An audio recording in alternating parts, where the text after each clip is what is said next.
Hi, I wanted to do a brief overview of how our 22 plus adult diploma program operates using a really unique independent study model. I think it's important to kind of distinguish just because you're using kind of a test out credit recovery system doesn't mean that it's impersonal, doesn't mean that it's rushed. It ultimately, in my opinion, is the best way for an adult that has a highly flexible schedule to earn their diploma, as well as be able to meet them kind of where they're at and bring them through the entire process.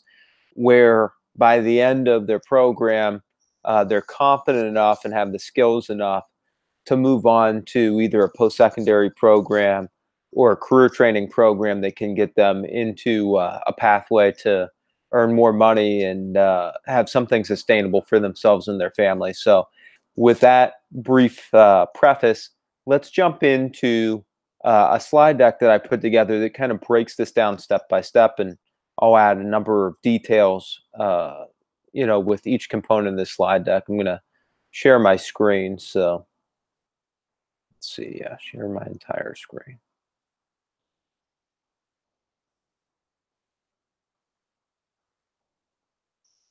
All right, so let's go now to my slide uh, deck that I put together. So we do use independent study. Obviously, we definitely think it's the best way to serve our learners that we work with because so many of them have childcare challenges, work schedules that are very fluid and continually changing.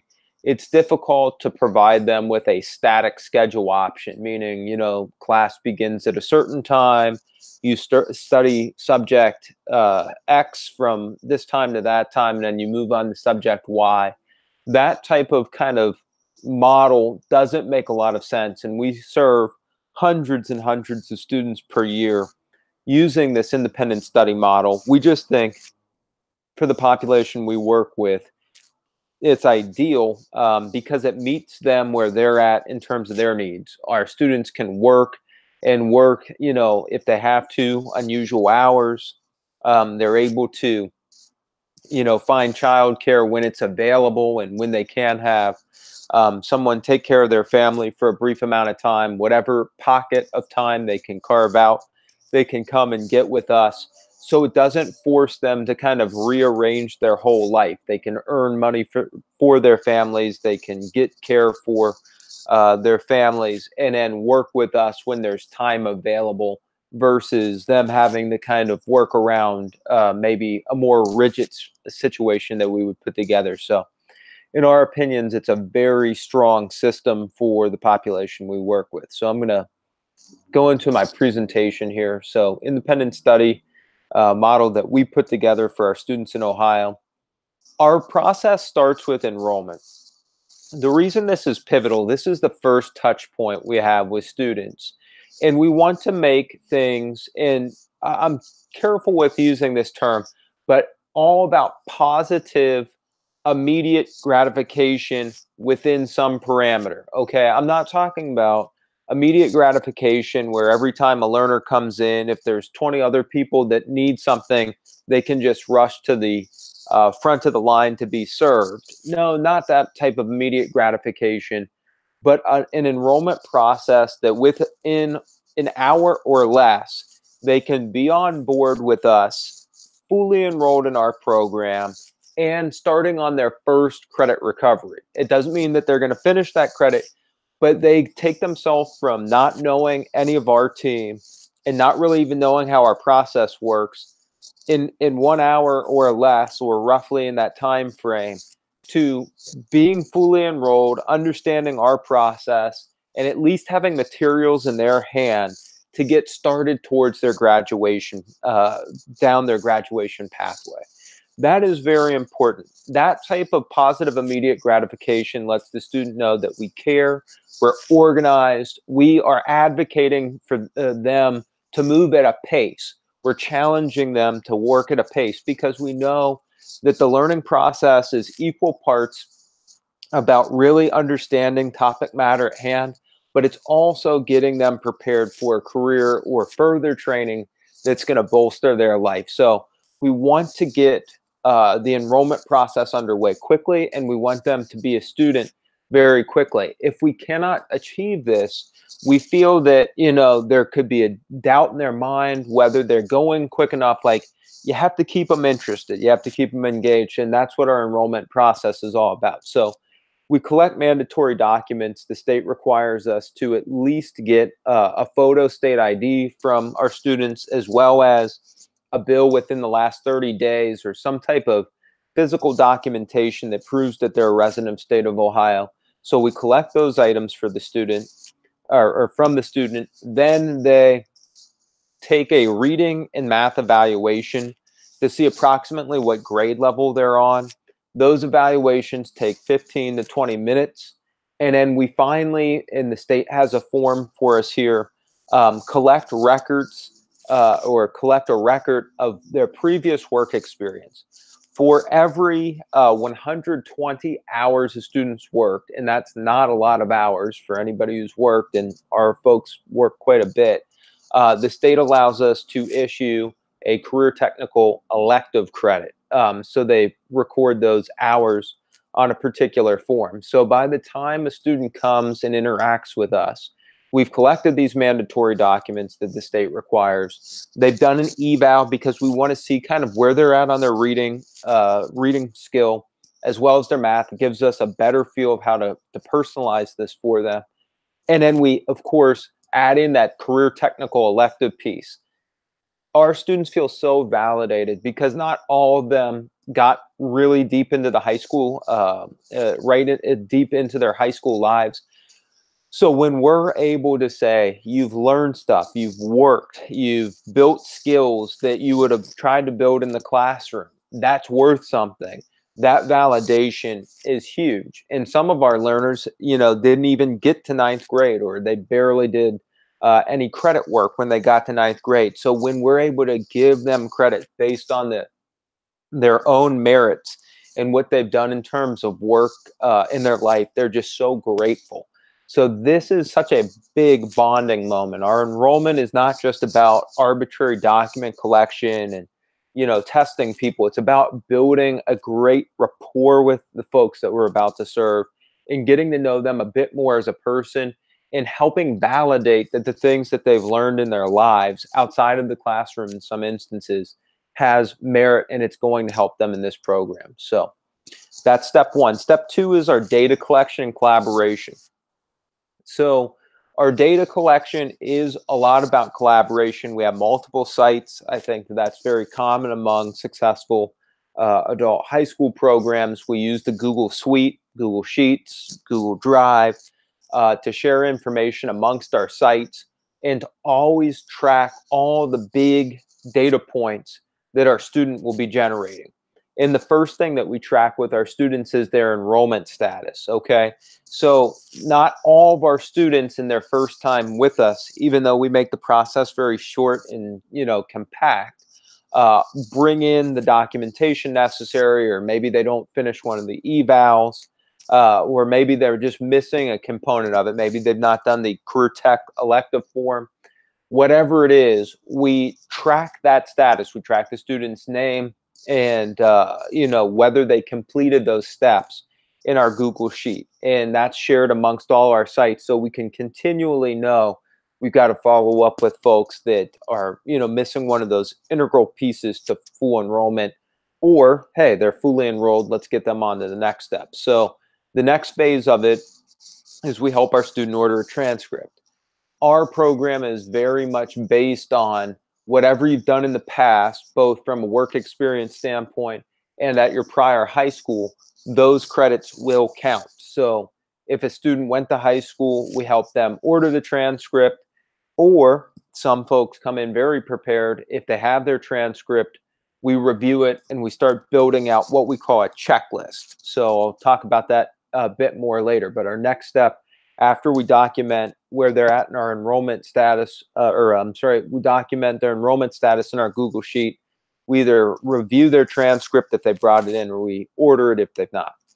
After those steps, we add all the documentation to the Google Drive. Each one of our students gets a digital folder that's kind of their documents and their plan. Okay, and speaking of plan, I talked about if a student brings in a transcript, we do a checklist, but we, again, are about positive and rational immediate gratification.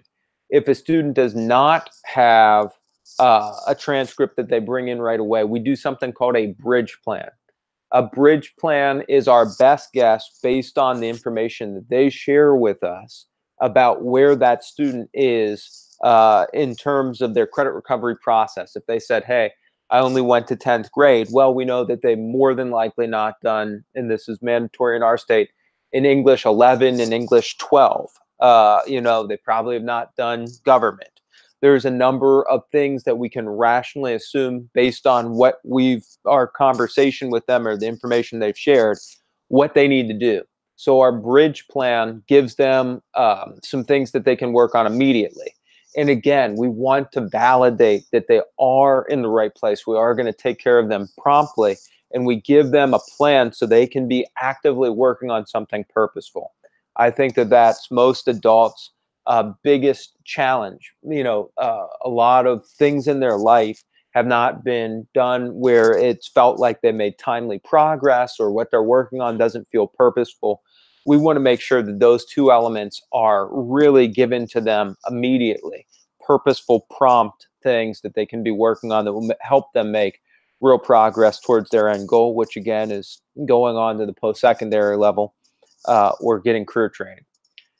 The next layer to our process is the classroom experience. So our classrooms are open Monday through Friday, 8 a.m. to 3 p.m. So most of our sites have 2 instructors. Some have a few more. Some of our sites only have 1 instructor. But the key is our teachers are very adaptable.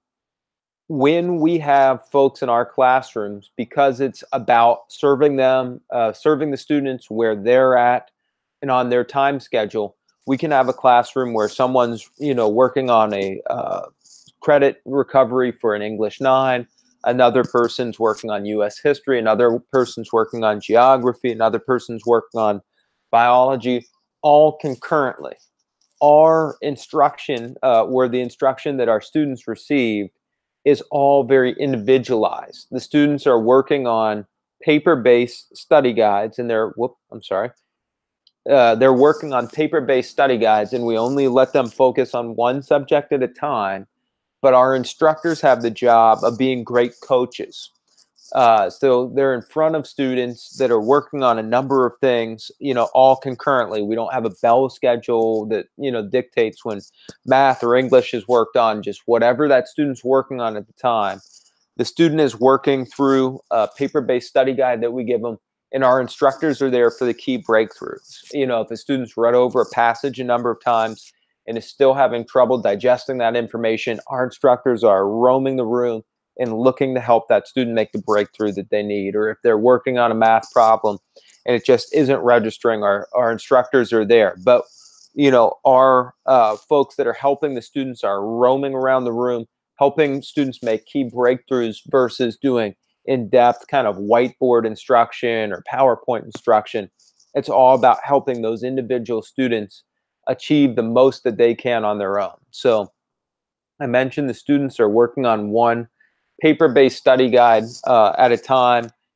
Typically if the learner needs to complete English courses, they start there. English tends to have the lowest barrier to getting started for most of our folks. They may take those study guides home. So, if they are on a roll, they've made some breakthroughs in the classroom, they want to study much more, they can bring that material home or to the library or wherever they feel most comfortable, and they can continue to study. But when they come in and they feel that they're prepared enough to take a credit recovery test, the test, again, is a paper-based test. It's typically around 60 multiple choice questions three extended response, written answers. That is done at the school. Okay. And the way our students get onto these credit recovery tests, usually they ask one of our instructors, hey, I believe I'm ready for XYZ test. Our instructors are very well versed with what the material that's on these tests. So they ask 3, 4, 5 questions of that student, gauging their readiness. Is that student giving them fluid answers based on the notes and the preparation material from the study guide when the teacher looks through it? Are they prepared? Does it look like they put in, genuine effort? Once the teacher's feeling confident that the student is ready to take the test, the student in our classroom sits at a testing table. They may not take the test home again. It's all done at the school, and they work towards achieving 70% of the answers correct on that test or better in order to earn the credit. So that's our classroom experience. The next part is student course progression. Okay, so because we want to spend as much time interacting with our students in a personalized way, when a student needs a test graded, we don't use a paper answer key. We use a tool that's basically an app for a smartphone. It's called ZipGrade.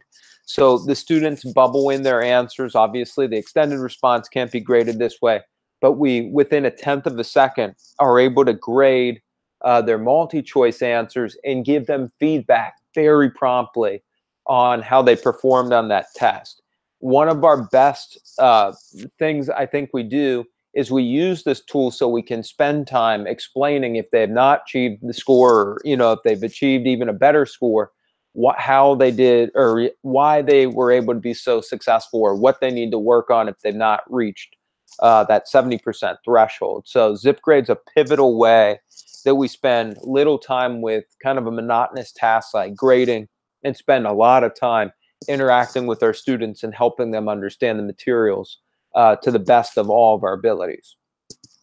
If the student passes the test, that test is then put into our Google Sheet, and we track, what the score was, what the test was, what the credit amount was, etc. Then after it's put in there, we can track the overall progress, meaning all the things that student needs to do in order to complete high school. We can kind of strike it off using software that the state provides in their adult web portal. So we track the overall progress of the student through that. So every single thing the student's doing is being tracked, and that data is being shared in a collaborative way across all of our sites, so we can keep a great handle on where each one of our learners is at individually. Once a student goes through all the things in their checklist or completes their plan, all their course recovery's done. If they need standardized testing, that's done. They're issued a letter of completion. I know that this is a proud moment, for anybody who works, with students, especially adults, where this makes such a huge impact on their life. Our letter of completion is a really incredible kind of culmination of a lot of emotions for our adults. We bring the letter in front of our entire classroom. The adult gets a chance to stand up in front of their peers. I present the letter, the teacher at the site presents the letter to the student, and every single person in that classroom, teachers and students, give the student that received the letter of completion a huge round of applause. We take pictures, we have the student, if they'd like, share some words of inspiration. It's just such a huge moment. And for a lot of our students, this is the biggest achievement maybe in their life to some degree, maybe outside of having children or something like this, but this is probably the biggest personal or professional achievement they've ever had. And they often say, man, I've not really felt like I followed through with anything major in my life. This is the biggest kind of professional follow through I've ever had. And it really sets the tone for them believing in themselves to move on to a post-secondary pathway or career training. So when a student, mentions to us or shares with us that they want to move on to maybe a junior college to pursue a specific um, certification or a specific associate degree pathway, we have resources in the city that we can, kind of turn them over to, that help guide them through, the financial aid process, the application process, the college assessment process that, is required of most schools to see where the learner's at. So we always make sure that we're putting our students in the hands of someone else that cares, that can show them that next step. Obviously, when learners are kind of first generation college students, that's an overwhelming process, and we always connect them in um, with folks that can help walk that pathway with them. We definitely never want to make a student feel like they're alone when they're pursuing their goals, especially ones that can be quite complicated. The other thing many of our students want to do is train for various career pathways. We're tapping in more and more with each passing month into training that we can actually do within our own 22 plus program instead of outsourcing. So we're on the pathway to be able to do a chemical dependency counselor assistant credential. This is a great credential for folks interested in social work and working with people that need addiction rehabilitation. It's a big need. It's an unfortunate big need in this area. We're able to, we're working towards being able to do that. And then we have a fiber optic cabling technician certification that we're fortunate enough to be able to do. We have a great instructor that's volunteered some time up to this point, and we're able to do that. We have a lot of jobs in the local area for either companies doing big internet projects or energy projects, telecom projects that need this type of skill. And it's just an example of an industry that we're breaking into, or that we're able to do some certifications with and help our students break into. So, every step of the way is about giving the student the biggest advantage as quickly as possible. Time is precious. Many of our learners are in situations where they have to get their diploma to keep their job, or they have a limited window that they need the diploma to elevate into a higher position at their job, or they've just kind of hit road blocks in the past, and if they could just get career training, they've had a lot of experience, and this is something that they feel is necessary to get them into a career pathway versus just another dead-end job. So this is our system, just at a very high level, for helping students independently study and move towards the completion of their diploma. There are a number of other kind of technical pieces that go along with this. Our team, because we are across so many different sites, uses the business social network Slack a huge amount of time to communicate, whether it's kind of general purpose information about really cool things we could do with the curriculum that are posted in one of our channels, or directly communicating with one another through the direct message system. We're always kind of collaborating and working together, sharing data, sharing, relevant information in Slack. But everything allows us to very promptly serve our students. And I know I bring this up a lot about positive immediate gratification, but it's just been an integral part of getting the most out of providing the best service for our learners and helping them find the ability to get the most out of themselves. So hopefully this gives you a nice insight into how we do things. I can't wait to show you more in person how we go about our system that's helped hundreds and hundreds of students graduate. I'm very thankful to be able to say, we're in process right now to helping roughly 700 people by the end of this school year over the last 4 total school years complete high school and end their secondary education. So I will definitely see you in Cincinnati. Thanks. Bye.